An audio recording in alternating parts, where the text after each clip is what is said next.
Hello and welcome to the Embodied Woman podcast. I am Anna Fink, the wellness architect, and I have been navigating such incredible transformation and change in my life.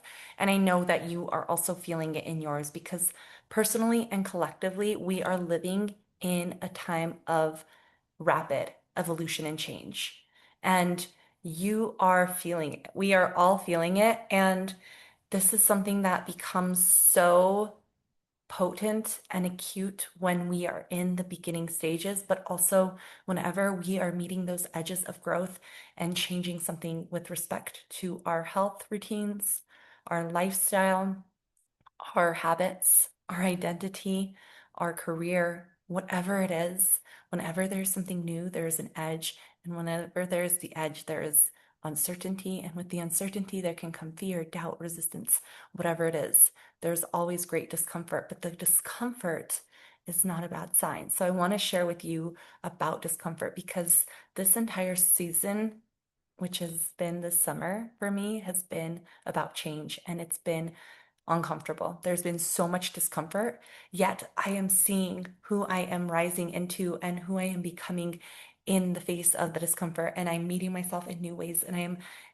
letting myself change. I am repatterning and rewiring. And we are being called to step into our purpose, into our power, into our potential. So this is your time. And discomfort is a part of the path. Sometimes getting what we want doesn't always feel good, doesn't feel comfortable, it doesn't feel familiar.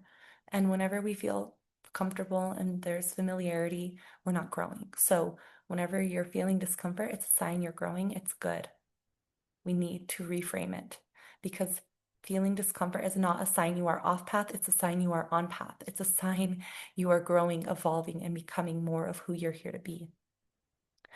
It's moving you beyond what you've come to know as your predictable reality. And that predictable reality was based on your current and past identity.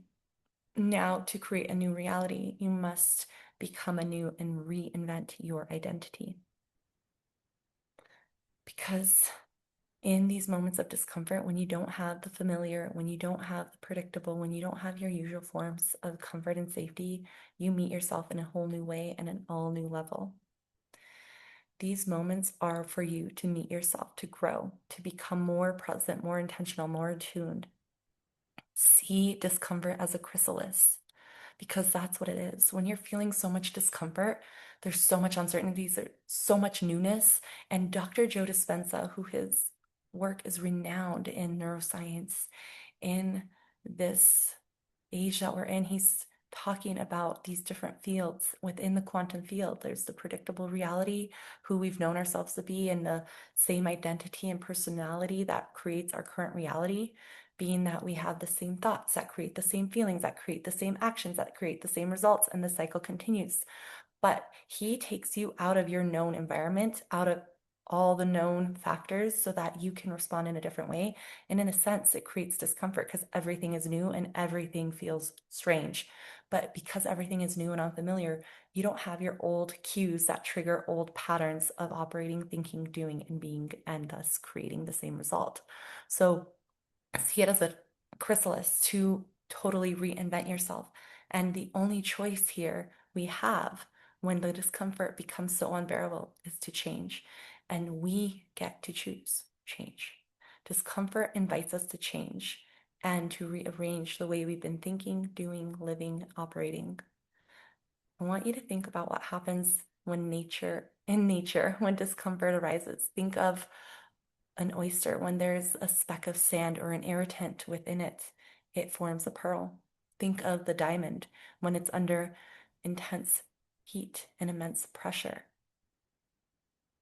That is part of the process of forging the diamond. The discomfort, that intensity, that pressure is not a sign that the diamond is not becoming the diamond. It's necessary for the diamond to become the diamond.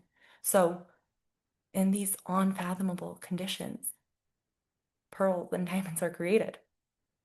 And so, how do you begin to show up knowing that the conditions you're currently navigating are actually designed to refine and polish you into the diamond that you are? Because what you're going through, while it feels hard, while it feels challenging, while it feels insurmountable at times, is not actually designed to hinder you, but to help you. It's not designed to limit you, but to liberate you. It's not designed to control nor confine you, but to expand you. So you get to decide. The intention with discomfort is always growth promoting, growth inducing. But most of us have lived our lives seeking predictable comfort, and we avoid discomfort. We've been conditioned to believe that discomfort is unfavorable and see it as a sign we're off path. So instead of pursuing that which scares us, which feels uncomfortable, we revert back to old familiar patterns that are actually quite uncomfortable in themselves. I had a mentor early on in my career who said, comfort is simply predictable discomfort, but because it's so familiar and predictable, it creates an illusion of safety.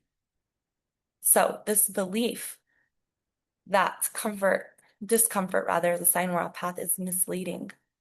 We are actually being given an opportunity to sit with the discomfort and grow, not in spite of it, but because of it. Instead of making the discomfort an excuse, like I can't do this because of that, because this thing is in the way, it's like make that excuse the reason. Because of that, I am becoming this and I am creating this. It's like for myself, I am building a business, and part of me is like, oh my God, it feels overwhelming, it feels intense, and I've been caregiving full time for my mom. And part of me has gone into this narrative of the victim thinking, well, I can't do this because I'm caregiving for my mom. And it's like, no, make it the reason. Because I'm caregiving for my mom, because I am saving her life, I am building this business, and then I create more financial freedom, more freedom in our lives, more abundance, more limitlessness, more power. Yes, there's more responsibility. And initially, the responsibility can create discomfort. But the irony is that with more responsibility comes more freedom.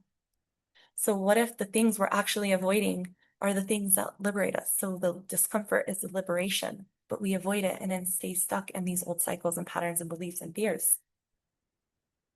Which leads me to resistance, fear, and discomfort, which are all similar faces of the same core emotion that are triggered often by uncertainty, by newness, by change. Our minds will try to tell us and convince us that it's unsafe, that we must return to what we've known, to our old identity, to our old reality. But that voice of fear, while it's convincing and loud, is not true. And you recognize it and you see that that voice is not true, you can overcome it. But you need to remember that just because it's the loudest voice doesn't mean it's the truest voice.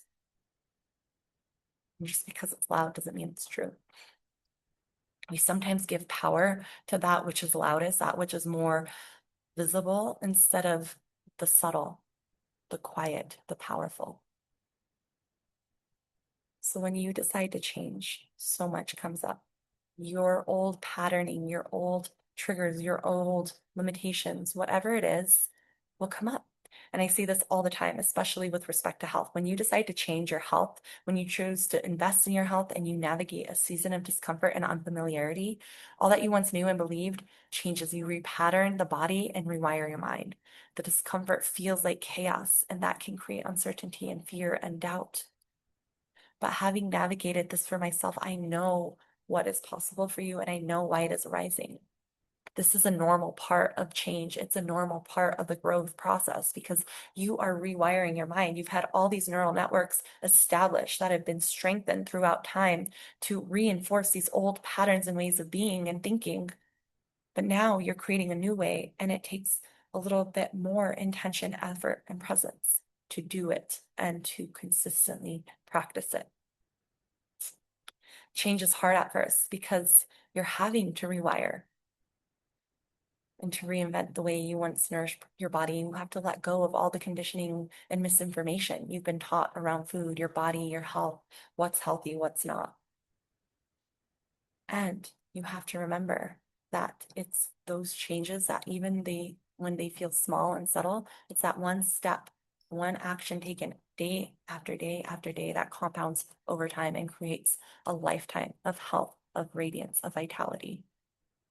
So, what I would love for you to take away from this is reframing discomfort, seeing discomfort as a good sign. Because when you're stepping into the new, You're stepping into the uncertainty, into the unknown. And that is the field of potentiality, of possibility, where anything is possible, anything exists. And you have to open to expand yourself beyond what you've known to experience that which you've not yet experienced. That alone conjures a myriad of emotion and discomfort and feeling. But just because something creates discomfort doesn't mean that it's bad. It means that you are growing and it's growing you. So hold the vision and have faith. It is happening. You are growing, you are healing, and you are architecting radiant health. I am excited for you and this next phase of your journey. Thank you for being with me on this journey. And if there's someone in your life who could benefit from this episode, please share it with them, as I know what it means when I receive the words and the wisdom on my journey when I need it most. Thank you for your time. Have an incredible day wherever you are in the world, and I will see you soon.